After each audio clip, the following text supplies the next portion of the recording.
everyone, this is Chandria and welcome to Chandria Carol Stitches.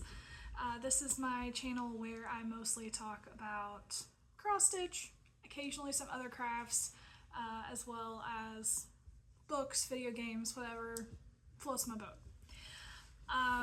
So today I have not a ton of projects, but I have quite a bit of progress on the ones that I do have to show you.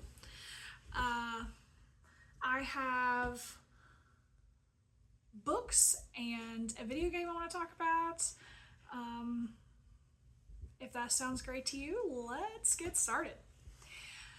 So, in my last video, I talked about coming back from Stitch North, and immediately after I got back, I had to start on my Jingle Ball homework stitching so that I would be prepared for the two classes that I signed up for the Jingle Ball.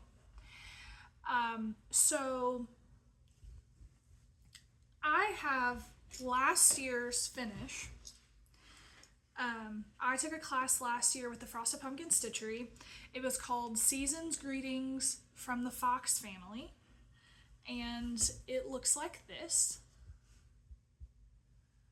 So what was really cool about this class is that you got to take, you got 3 different options of colorways to do the candles and flower, well, pretty much the whole thing, like 3 different colorways. I think I took one colorway, but then still brightened up the flowers a little bit. And then I also really enjoyed that they gave us custom Jingle Ball Frosted Pumpkin Stitchery themed fabric that they designed. So if it will focus, it even says, I don't know if you can read it, but it says like Jingle Ball, and it looks like stamps on a postcard. So yeah. This is just a flat ornament, and I display it on one of these little things that I got in a set off of Amazon for... This is hard to hold.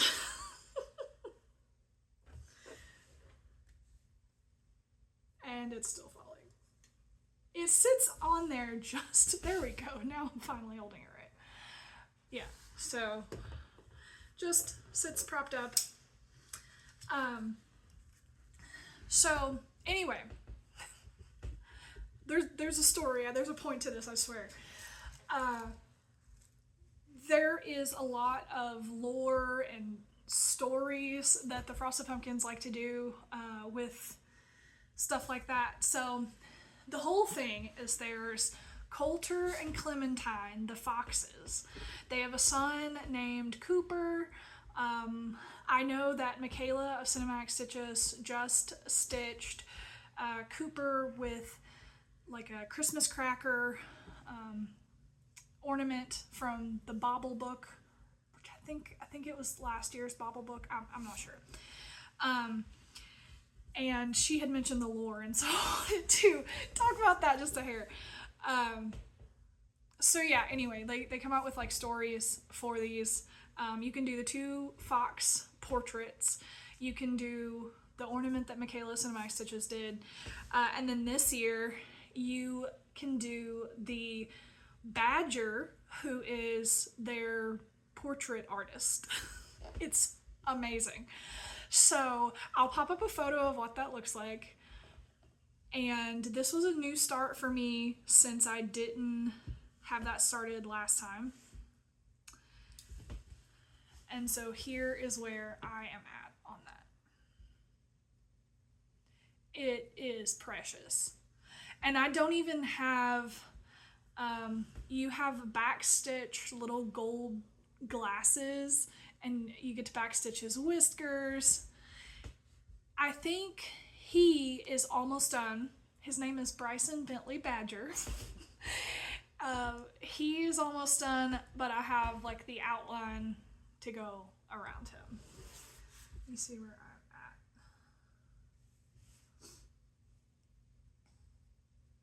So this is stitched on 28 count crystal Valor by the Picture This Plus.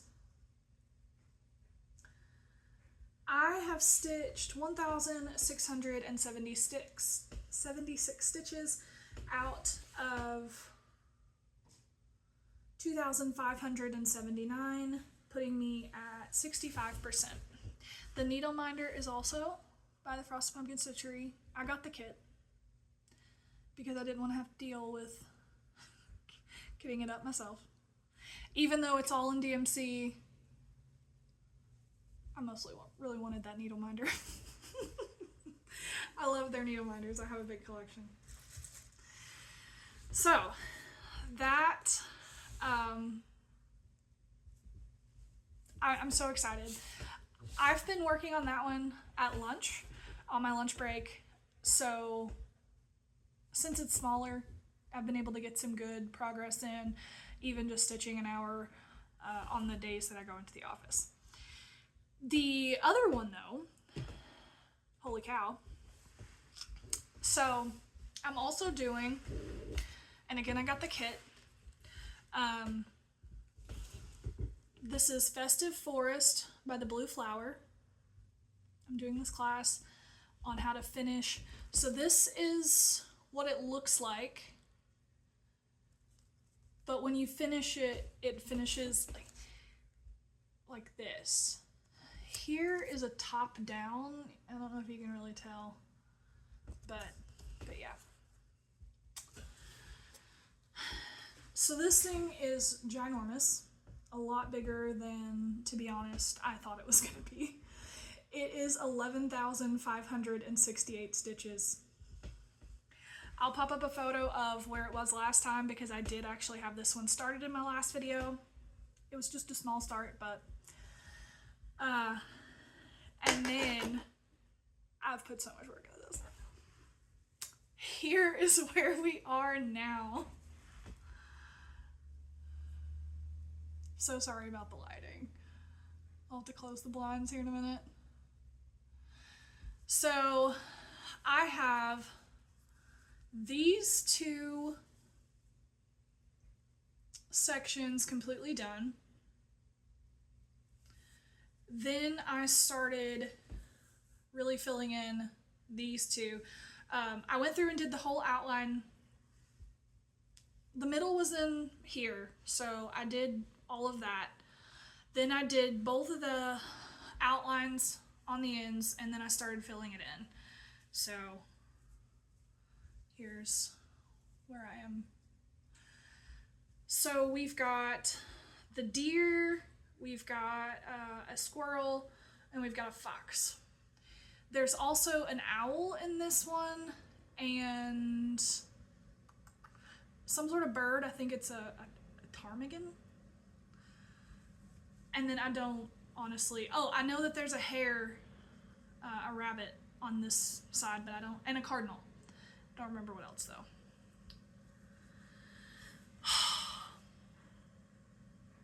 So I have stitched, let's see, 6,300 stitches total,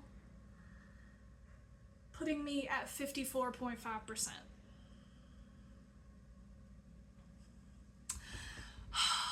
I have not quite 2 weeks, although I have a little bit of extra time for Thanksgiving to work on this.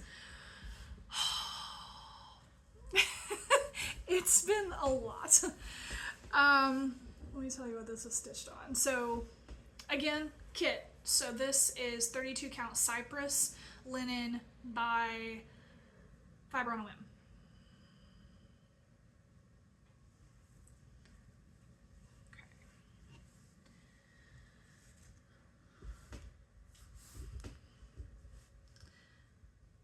So, completely out of order because I was so excited to get into the Jingle Ball things. I also had an FFO since the last time we talked. At Stitch North, we got an ornament kit, and I completed that. and fully finished it. So this is like wooden, and then we got Roxy Floss Co. flosses. Let me see who did the, I think it was Canadian Stitchery did the woodcut. And then the Roxy Floss Co. flosses, and we even got like a velvet sticky backing, and you can kind of see the outline of my stitching, but it only when you look at it like that. So it's like a velvety backing, and then the only thing it didn't include was something to put through the hole to hang it, and so I just used some white ribbon. Yeah. So finished that. I was really afraid that if I didn't go ahead and work on it, when would it ever get done, right? So I actually, most of my table mates had a Flosstube video come out when I was working on this, so I stitched on this and watched their videos, so that was really fun and sweet. Good memories, and it was just great. I also worked on one other whip. This is Wednesday by Forbidden Fiber Co. I will pop up a photo of where it was last time.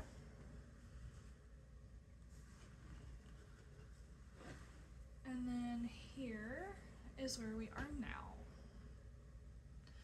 So I brought down the outline of the hair some more, filled in some more hair, and started on the words. So I think I put in about 400 stitches since the last time you saw this. Not a lot, but I just needed a little break from Festive Forest. So I have 2,747 stitches stitched on this out of 4,450, putting me at 61.7%. This needle minder is by Marie Minder, and you can see in the light there the 3D detailing.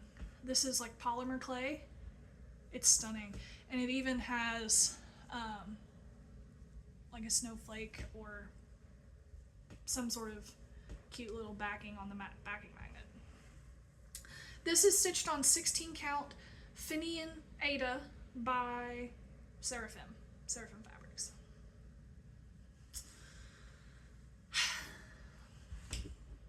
That's all my stitching progress. I still have some other things to talk about though, so give me just a second. I have a couple of shout outs. I haven't done shout outs in a while, but I have binged a couple people's floss tubes that I want to talk about. I honestly don't have a ton of time to watch Flosstube, but I had some this past weekend and binged a couple people, like all the videos they had, which weren't a ton on these tubes, but yeah, like I have some people that I try to stay caught up with and watch all of their videos, and that takes up most of my Flosstube time. But that's why I haven't done shout outs in some of my previous videos. I've just been too busy, but I do want to get back to that because when I do have somebody to talk about, then I'll put in some shout outs. So the two people I want to talk about today, the first one is Craft D Stitches. Her name is Danielle. She's relatively local to me, actually. She's only a couple hours away in Columbus, where I'm in Cincinnati, Ohio. But I saw on Instagram that she did a stitchy meetup with one of my friends from StitchCon this past StitchCon June, Mega Stitches, Milka, because they're both in the Columbus area. And so I started watching her videos, and I'm loving her projects. She has some Frosted Pumpkin Stitchery, and obviously I love them. She's doing 2 of the Stitch Your Own Adventures from Cunning Cross Stitch, which are making me really, really want to start those. Those are just so much fun. They're literally a pick and choose pieces of a pattern to build and customize based on a theme. The current one that you can get right now off of Cunning Cross Stitch's website is Wandering in Middle Earth. I know that Hillary of Subpar Stitches did the top portion of this, which is like a customizable hobbit hole. So cool. But I hadn't really kept up with looking at the other releases. And then watching Danielle's videos, I really, I got excited again, and I looked at the different pattern options that are, since it's all out, it just ended earlier this month. So all the patterns are out. It's so cool. I'm gonna have to do that. So anyway, if you're interested in, honestly, it's both The Hobbit and Lord of the Rings with the different options that you can choose. You can customize it to be either or like a mismatch of both. But even if you just do the top part like Hillary did of the Hobbit hole, it's really, really cool. And obviously the amount of options that you have it's overwhelming. It's also free. I don't think I mentioned that. It is free and humongous and so customizable. There's the option to buy the designer, I think his name's Cunningham, to buy the designer a coffee as a thank you for all the hard work, but it is free. So do with that information what you will, and you may see that sometime in the new year, but definitely not right now, unfortunately. The other person I want to talk about is Jessica Doise. I think I'm saying that right, because in her last video she talked about how to pronounce it, and it's like sort of with a French pronunciation. Not that my southern accent's gonna help that much, but I think it's Jessica Doise. But they're the designer behind Jed X Stitch, who has been popping up all over my Instagram. Amity of the Hathaway Stitchers, I believe. I don't know if she's mentioned somebody. I know Cam of Cam the Stitcher has definitely talked about her patterns, but I also think Amity has. If I'm wrong, I'm sorry, but I know she has a bird pattern, so it's right up your alley. Okay, but yeah, if you have seen Jed X Stitch on Instagram, I believe the Etsy store that she runs is on, is using Jessica Doise, her name, and that's how she is on YouTube. But she shows, it's amazing. Her custom designed patterns are just stunning. So if you have seen their custom designed patterns, she shows that a lot on her videos. So like her progress before she actually releases them to Etsy, like she's gonna stitch them first to do the model before she releases them. So watching her Flosstube, and I think she's only got like 3 out right now, but watching her videos, you get like a sneak peek of future Jed X Stitch designs. And it's just amazing. Kudos to her amazing artistic and design talent. And color sense. It's very impressive. Okay. that's it for shout outs. I just had those two because I binged everything they had. I have a couple plans for things coming up that I wanted to talk about. Obviously, I still have to finish my Jingle Ball homework.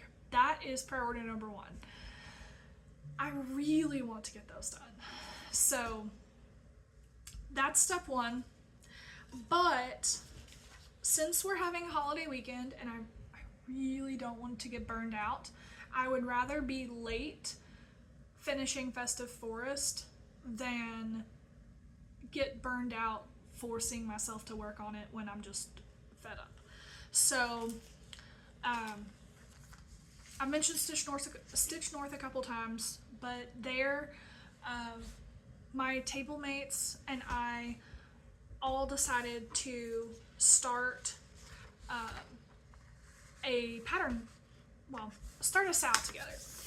So I bought mine digitally from one of the designers there at Stitch North, Pansy Patch Quilts and Stitchery. This is from a series of 9, called The Houses on Pumpkin Lane. You can stitch them all as one, which he had the model of all of them, and it was really cool to like look at all the houses together. But for our SAL, it was pick your favorite, and the hashtag is the houses on Sal Lane, because this one is the houses on Pumpkin Lane and it's autumn themed, but she also had like a winter themed and a summer theme.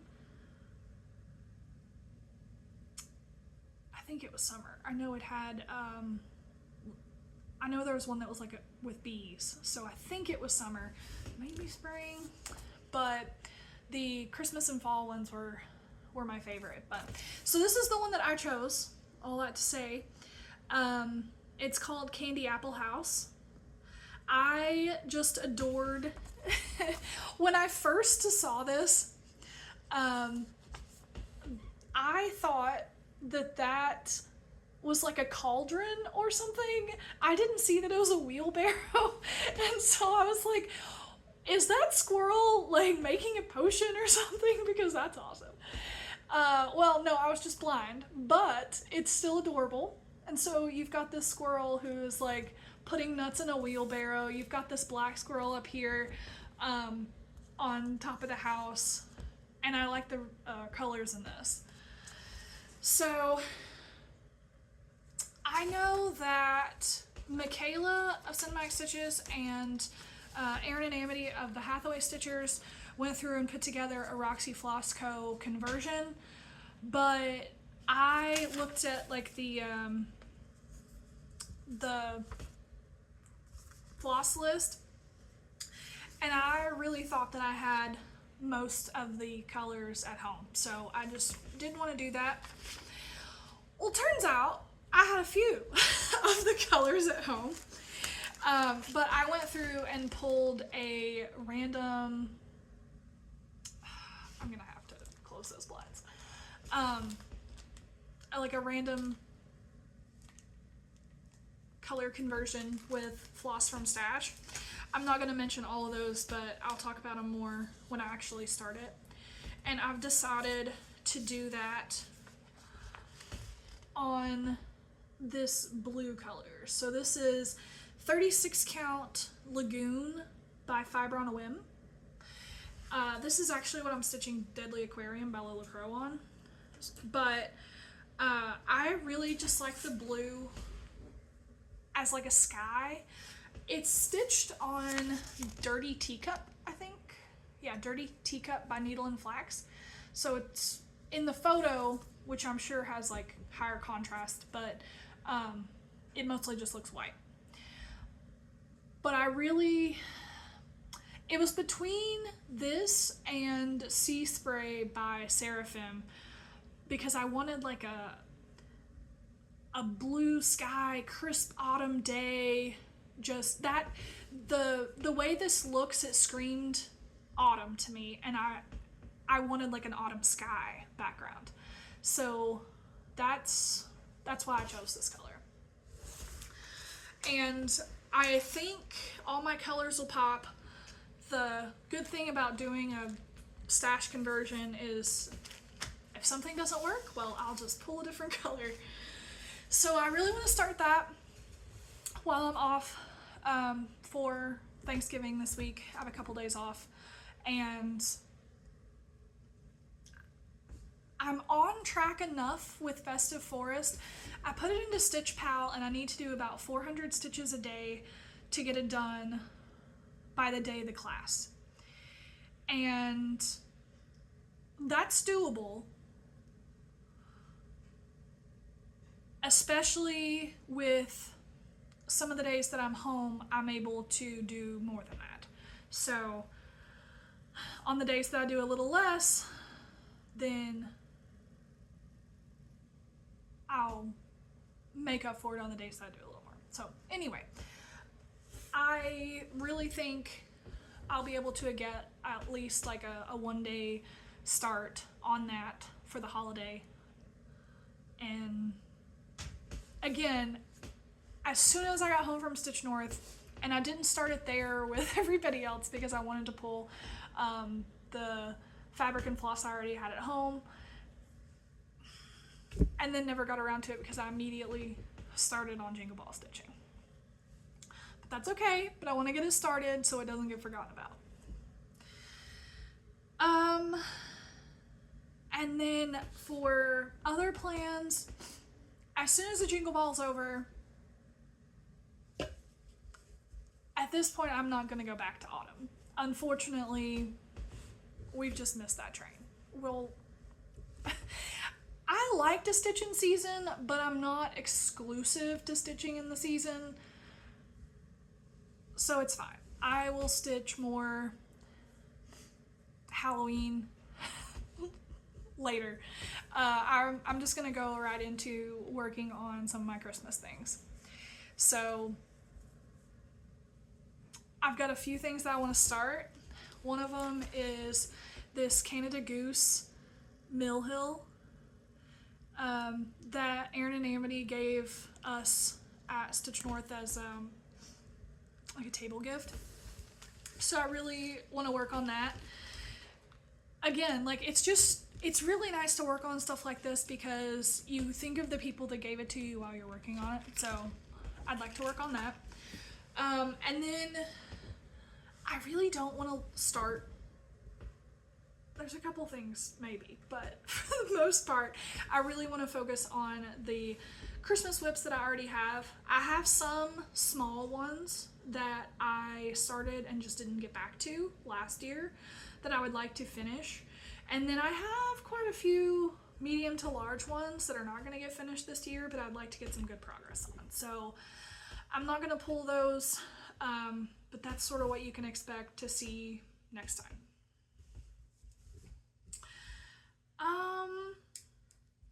So I have, as far as haul, I have my BeStitchMe Fabric of the Month, and then I have 2 pieces of Stitchy Kindness. So that's haul.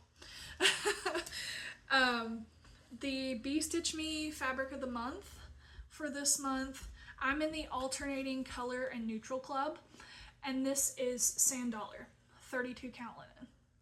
This is a lovely neutral.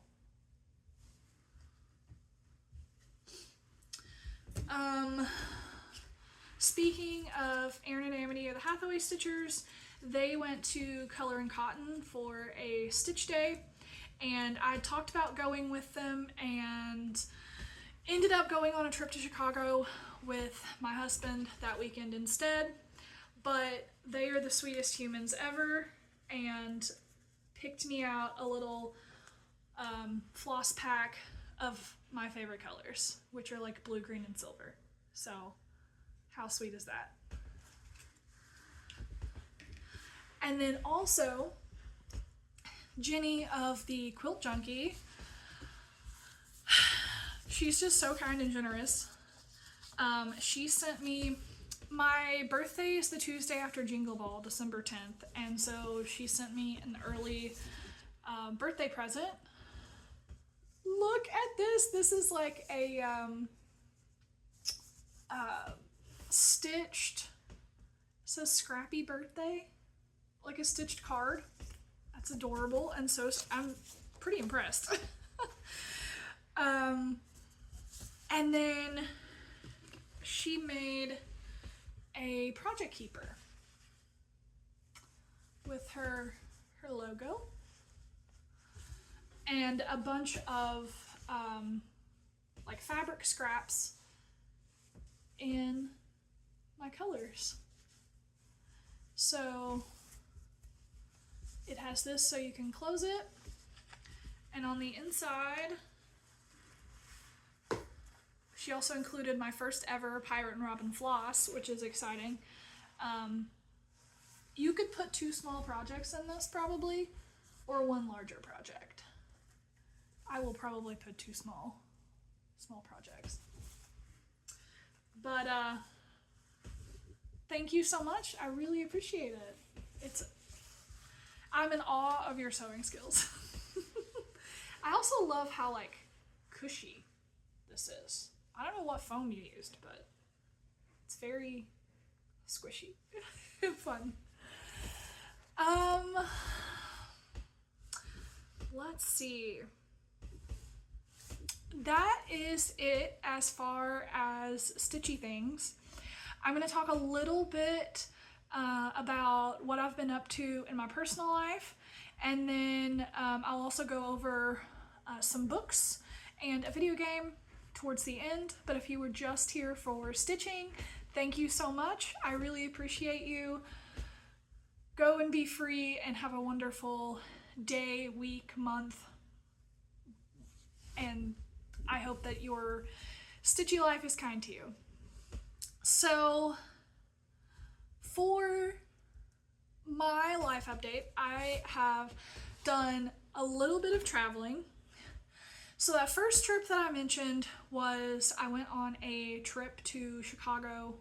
It was like just a long weekend, but I had been using most of my travel time to go on cross-stitch retreats, not to go on vacations with my husband. So he was feeling a little left out and was like, well, I'm not going to go on a vacation this year if we don't do something.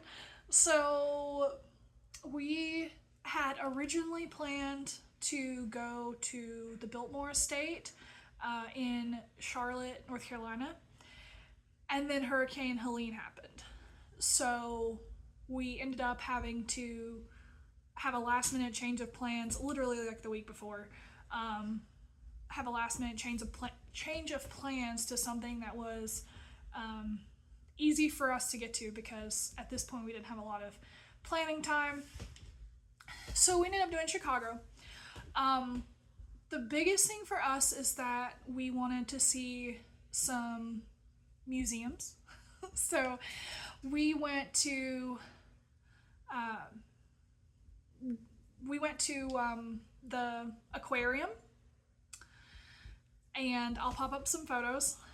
If you have been here for a hot minute, I had previously talked about the video game Dave the Diver, and I'm a child, clearly, but one of my favorite things at the aquarium is picking, like, I mean, we're adults, right? So we did look at pretty much everything the aquarium had to offer, but I had to bring it down to my level and point out all of the like fish that I had slaughtered a bunch of in Dave the Diver. So yeah, a lot of the ones that I ended up getting photos of were ones that I was like, oh, I know that one because I've killed a bunch of them in a video game. I mean, not that I said this that loud, but I said this to him. He took his fancy camera and got a lot better photos than I got with my phone. And that's another reason why I didn't take a ton, because I knew that he was going to have better photos anyway. So I just took a few. But I did post on Instagram some of the ones that I took, but I'll pop up some, and hopefully while I've been discussing, I've popped up some of the ones that he took and that look really nice. So we also went to the Field Museum, and that was the highlight of our trip. That was like the biggest thing my husband wanted to see, was Sue, which is, if you're unfamiliar, the world's largest and most complete Tyrannosaurus Rex dinosaur skeleton. The photos that I hope you're seeing right now are, again, taken with my husband's fancy camera, but most of these are the legitimate bones. Well, fossils, not bones. The skull there, though, is a replica because they have so many requests for people to do research on the skeleton that they have the head in a separate little exhibit thing. So the one that's on the full skeleton is actually a replica, but they do have the full one.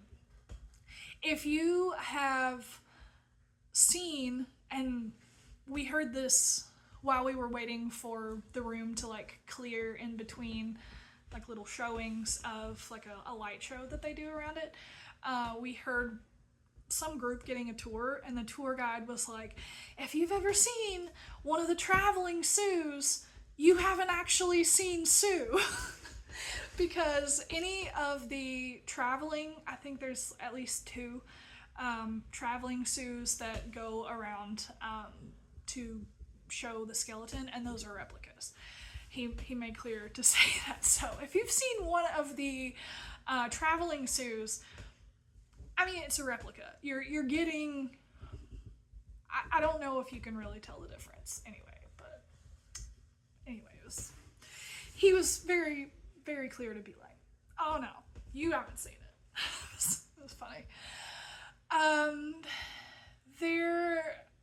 I'll pop up some other photos of some of the other really cool things that we saw there. But that was definitely the highlight, was Sue. And I, since he was so excited about this one exhibit, we went, they had a gift shop specific for this exhibit, and I was like, why don't we go in there and see if there's anything you want to commemorate this bucket list item that you're so excited about. Well, they had a sweatshirt that said Rage Pigeon on it. And it was the only thing in the whole gift shop that had that slogan on it. I mean, I thought it was funny because, I mean, I'm a nerd, but I don't know why they didn't have other things. It was just that one random sweatshirt. But we got one because Rage Pigeon, when you're talking about a T-Rex, is hilarious. So we now have a Rage Pigeon sweatshirt that both of us fight over who gets to wear in between washings. But yeah. And then the last of our little museum tour was the Museum of Science and Industry. So this one honestly was a lot more geared towards children than we really expected. So the biggest thing that we did there was we did an onboard tour of the only captured German U-boat from World War II. So they, and the way the exhibit is set up is it's off to one side, and you go through different exhibits where it talks about and tells you the story of well, first off, what the heck is a U-boat, especially if you're younger or not a history buff. So they talk about that. They talk about just some general facts about the war and the historical significance. Then you come out and you see the whole thing, and it in this big like hangar essentially.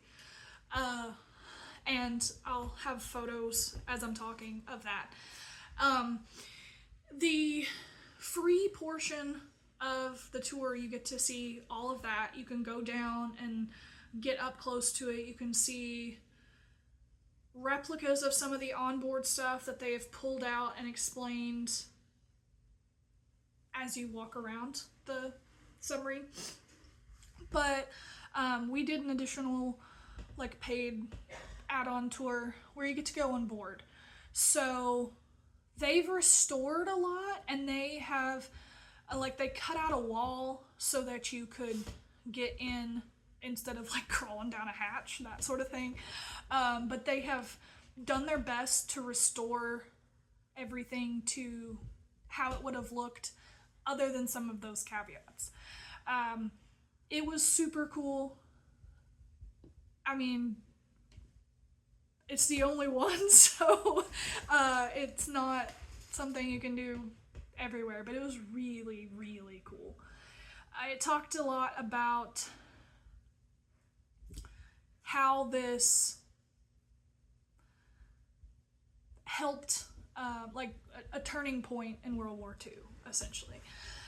It also, they found, when they captured and recovered things off of the submarine, they had an Enigma machine. So that was one of the coolest things that like the coolest parts that I found, because I had heard a lot more about that, and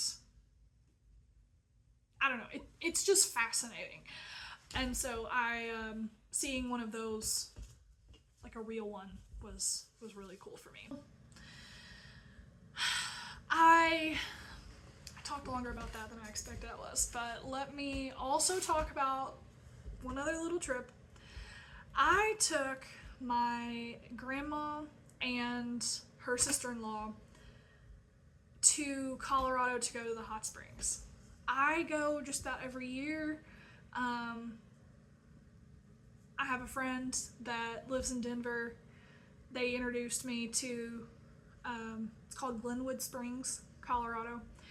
And ever since that first time I went, sign me up. Every year we're gonna go. So the last trip I took my grandma on, she ended up falling and tore a rotator cuff. So I was a little gun shy on this trip, for good reason too. She ran off on me in the airport. I'm telling you, keeping up with old people while traveling is just as bad or worse than toddlers. But I will say there are a few perks to traveling with old people, because I got wheelchair assistance for one of them on the way there, and then on the way back I did both of them because it was just so much easier. You get to honestly like skip lines, and because I was pretty much their pack mule, because they couldn't carry their stuff while one was walking with a cane, like it's just, so me carrying all their stuff, we got to skip lines, and we got to pre-board. I've never pre-boarded before, so you know, the perks did not make up for the headache. But I think they had a really good time. Like once we got there, a giant snowstorm hit Colorado. Denver ended up getting like 2 foot of snow. Luckily though, we flew in at like the beginning bit of the snowstorm. We drove the 3 hours or so from Denver to Glenwood Springs and then we just like plopped our butts in some hot water and didn't leave for like 3 or 4 days. So by the time that we went back to Denver to fly out, they had quite a bit of snow, but it was all like taken care of. Like the roads were clear. It had started warming up, so it started melting. But we got pretty lucky. I had planned on taking him down to like Colorado Springs, go to the Garden of the Gods, a couple other things on the trip, but because of the snowstorm, it just wasn't going to happen. So once we got to Glenwood, it was really sweet because we just parked the car where we were staying. There's like a pedestrian bridge over to a bunch of restaurants, and the springs themselves were like come and go as you please because we were staying at the lodge.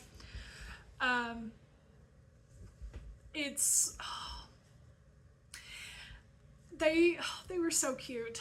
They had obviously never been anywhere like that before. My grandma had went on a road trip with my aunt and uncle, like an out west road trip of the western U.S. So she had seen the Rockies before, I think, but I don't think she had like driven through them the way that we did. And the other one hadn't seen anything like that. So where we're from, we're at like the tail end, the southern end of the Appalachian Mountains. So like the Smoky Mountains is really close to us, like Gatlinburg, Pigeon Forge, Tennessee. It's not that far from my hometown, so they're familiar with mountains, but not the Rockies. Completely different. And so it was a really cool experience for them. Because we were driving and I was like, well, you're not getting to see a lot. I stopped at like every like scenic overlook that I possibly could stop at. But I think they had a good time, and it was relaxing for me too, because once I got in the hot springs, I just read a book, and I wish I was there now. If anyone wants to go to the hot springs, like I said, I go just about every year, so hit me up. Okay, I have chatted way too much about travels, but that's most of what I've been into. After Thanksgiving, I have my in-laws visiting, and we're gonna do a couple things with them, so I'll talk about that next time. Just a couple like Christmassy things we're gonna take them to. That'll be fun. Let's talk about what I have been reading, watching, and playing. I'm going to truncate the book list because I have been reading quite a bit. My Goodreads book goal for the year was, I think, like 54 books. I think we're at like 90. So, actually, let me get that up. So, while I'm getting my book list up, let me talk about the video game that I have started playing. It's called Potions Permit. I think Tara of Wood Woman Crafts was the one who turned me on to this. But it's a cozy game, that sort of style. It is, I mean, I don't want to say Stardew Valley-esque because there's no farming in this one. But in my opinion, like Stardew Valley started the whole cozy game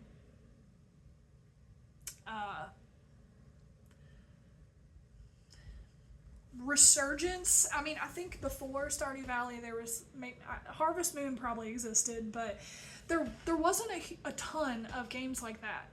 So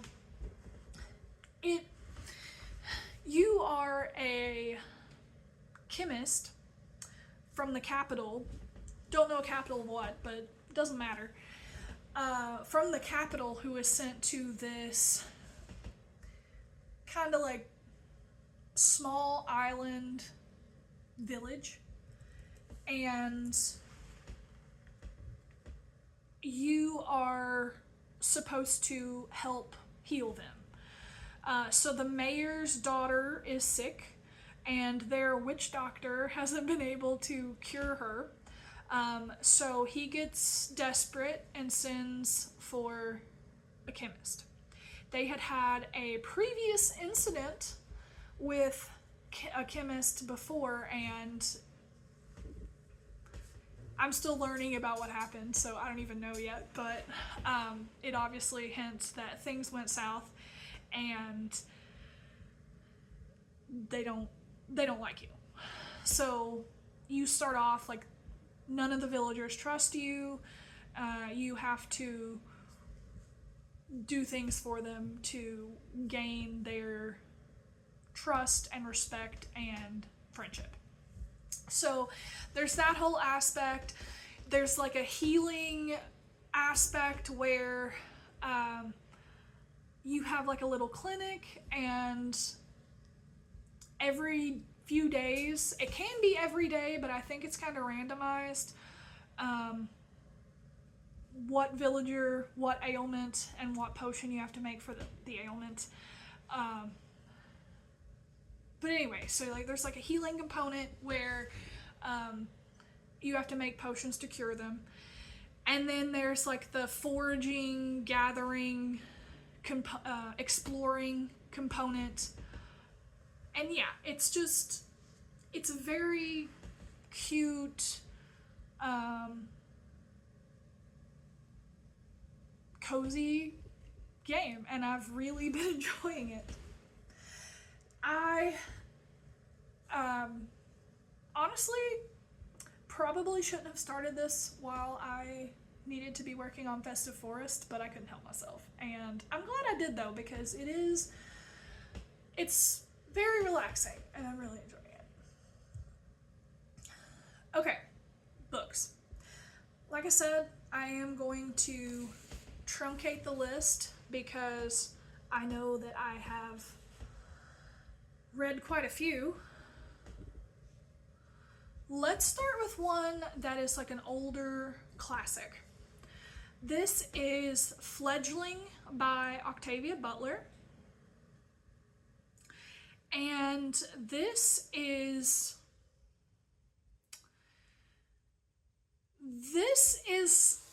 kind of a vampire novel, but it's also kind of sci-fi. I don't know if sci-fi is really an accurate descriptor. The premise here is a young fledgling creature wakes up, no memories, she's in a cave, she doesn't have a clue who she is, what she is, she doesn't know anything, and she's trying to figure it out. As she goes along, and you figure this out pretty early, but she is dark-skinned, and over the course of the story, that really plays a lot into it. I thought it was really well done in that it is discussing race, but it's putting it into a... How do I explain? I feel like sometimes hard topics to discuss are more palatable when you put them in something like fantasy or like this, in something that's so obviously not real that, I don't know, so it kind of breaks down some of those like preconceived, ingrained biases that you have, and it lets more people who would normally, like some people, you say the word race and it's just no, they're not going to discuss, they're not going to ever change their opinions whatsoever. But when you put it, I wouldn't even say it's sneaky, but instead of discussing it as like institutionalized racism in a specific real life country, we're talking about racism among vampires. And so it's more palatable for some people who would never want to discuss something like this otherwise. But the way that it's done too is that's definitely a main focus, because she's different because she is dark-skinned while all the other vampires are pale. She's a product of genetic engineering, and there's some fear even among the people vampires who don't care about her skin color, don't like that. They think it's unnatural. So the author's really addressing some of these topics through a story that's more fantastical. And I thought it was really well done. I think I gave this one 4 stars because there were a few things that I found kind of odd that even in a story like this was just, I don't know about it. So the biggest one is that the vampires age slower and she looks like a child, even though she's, I don't know if it ever says, but she's not a child mentally by any means, but her body is very childlike, and it briefly discusses like off-scene sexual acts. And I just sort of raised an eyebrow at that. I mean, by far, it was not, I don't know. And then there were just a couple other things that I was like, I don't know. Maybe this is just not for me in that regard. But overall, I really liked this premise. I thought it was pretty unique, and I also really liked some of the I wouldn't even say like discussion. I would just say the story has these topics in it that then forces you to come to the conclusion that, oh, well, this is bad. So yeah. So that was the first one. Let's completely switch gears and talk about one that was a lot more cutesy. This is a cozy fantasy type novel. This is called A Fellowship of Bakers and Magic. So I got a trial of Kindle Unlimited and I read this on there, so it was free. So if you have a Kindle Unlimited subscription, maybe you can check it out. It is part of a series. I don't think I'm going to be continuing, but I did enjoy this one.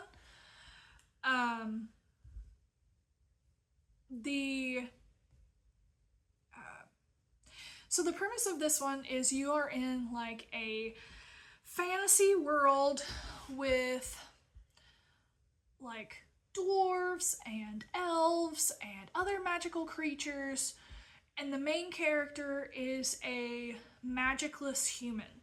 So she's kind of looked down on because she doesn't have any magic, but she is she's a baker. So she is trying to open like a shop. So she's trying to get enough money selling her goods in like a farmer's market type situation to be able to afford a store. But she's kind of treated badly because of, again, the magicless situation. And then out of the blue, she gets an invitation to a baking competition where if she wins, then she'll definitely have enough money to open up her own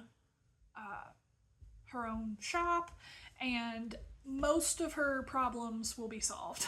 So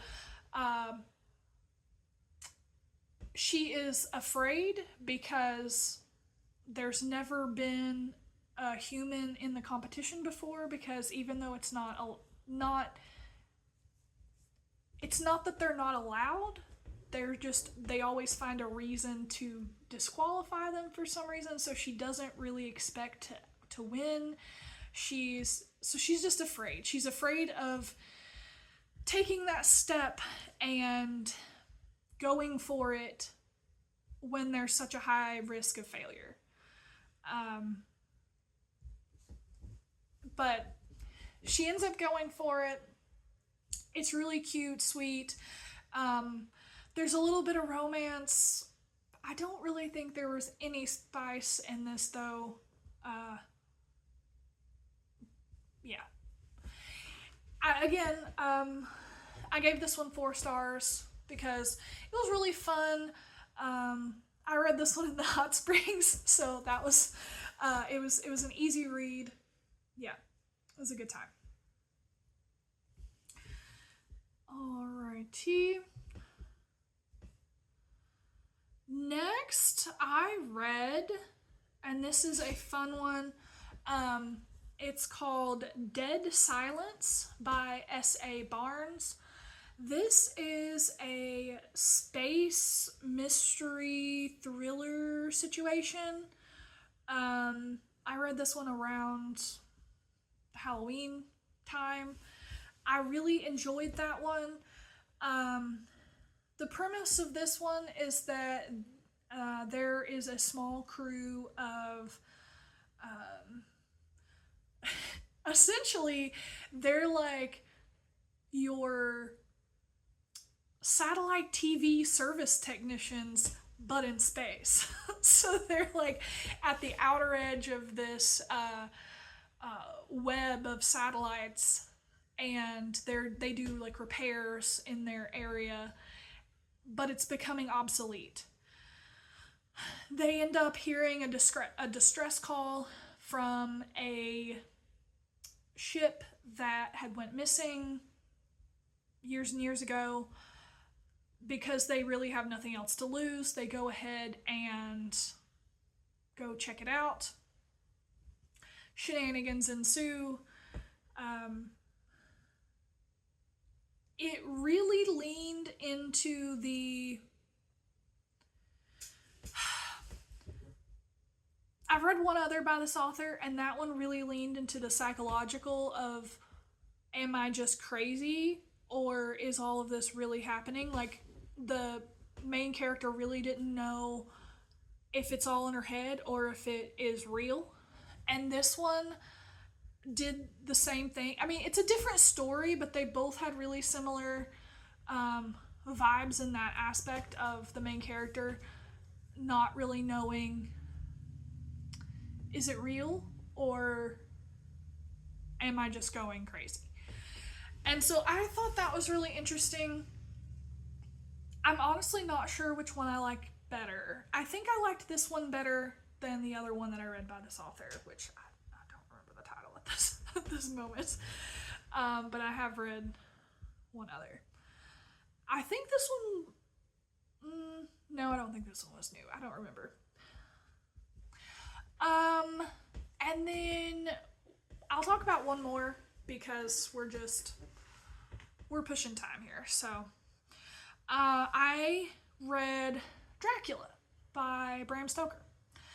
I've always wanted to read it, and it's not one that I had gotten around to reading like in, high school, college, whatever. I never read it.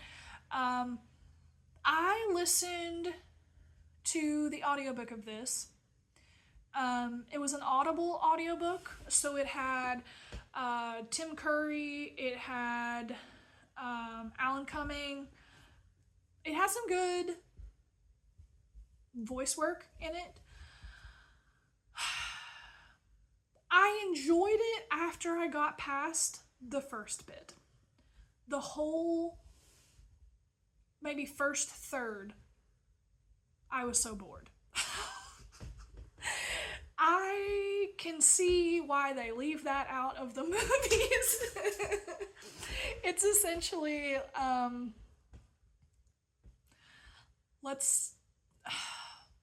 you're like reading a journal of, what is it, Jonathan Harker.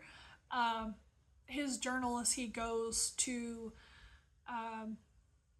visit the Count, and he's helping him get his paperwork in order to buy a house in England. It's kind of boring.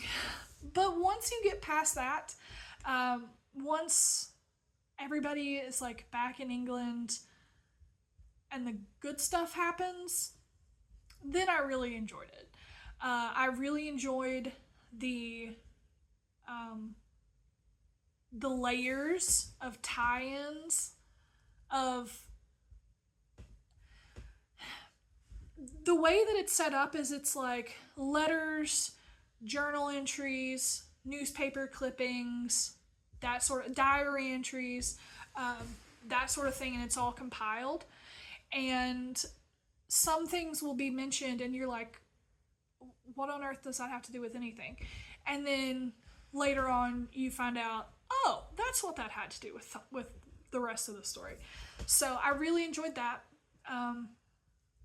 Obviously everyone's pretty familiar with the main gist of Dracula, but there were definitely some things that I'd never seen in any of the Dracula movies that I had seen, like any vampire movies.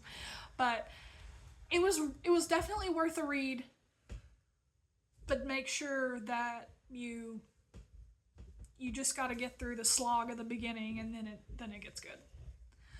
Okay, I'm going to end it here because I'm getting tired of figuring out the best angle to not get the blind light coming through on my face, and we're getting pretty long. But if you stuck around this long and listened to me ramble and talk about everything under the sun, I appreciate you so much. I will catch you next time, and we'll talk about all sorts of Christmassy things. I hope you have a wonderful holiday if you are here in the US and celebrate Thanksgiving. And I hope you have a wonderful day, week, month, whatever is coming up. I hope you have something fun planned to look forward to, and I'll catch you next time. Bye!